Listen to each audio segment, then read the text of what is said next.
Hi,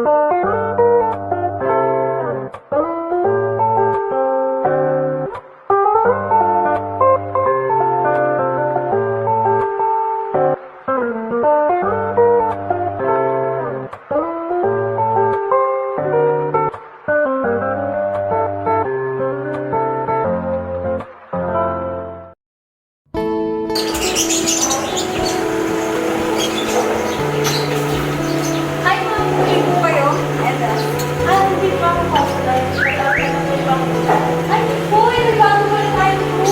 Tuloy po.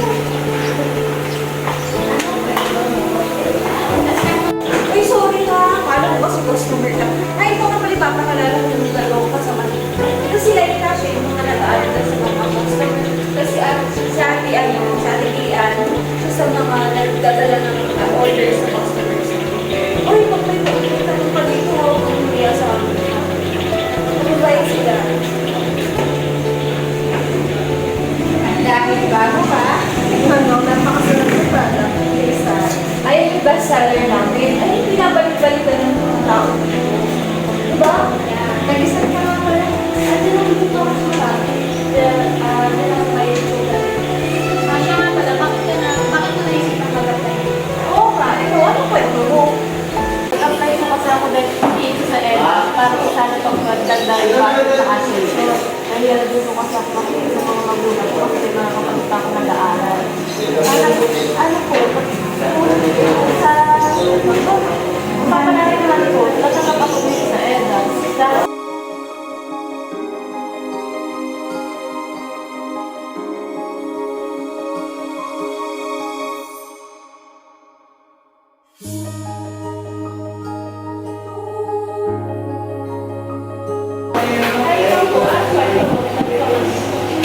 katulad ng kwento mo, isang working student and ang kailangan ka is money ako. Hindi sasabay ko yung pag-aaral sa pagtatrabaho ko at the same time. Kaya kami nag-isang minsan.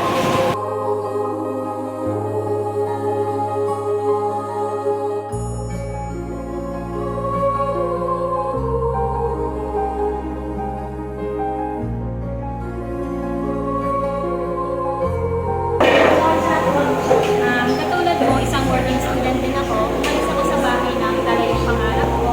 Tapos, nag-try ako dito sa EDS na mag-apply para mapatunayan ko sa mga magulang ko na kaya ko na.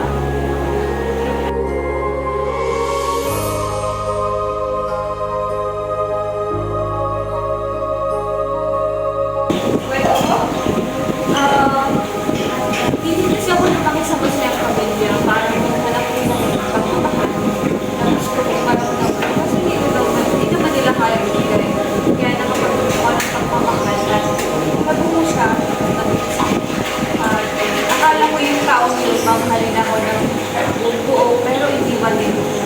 Ay yung pagkakamali ko. At dahil walang susustento sa pamilya ko, naghanap ako ng paraan. At etos yung naging tulay ko para masustentuhan yung pangkailangan namin.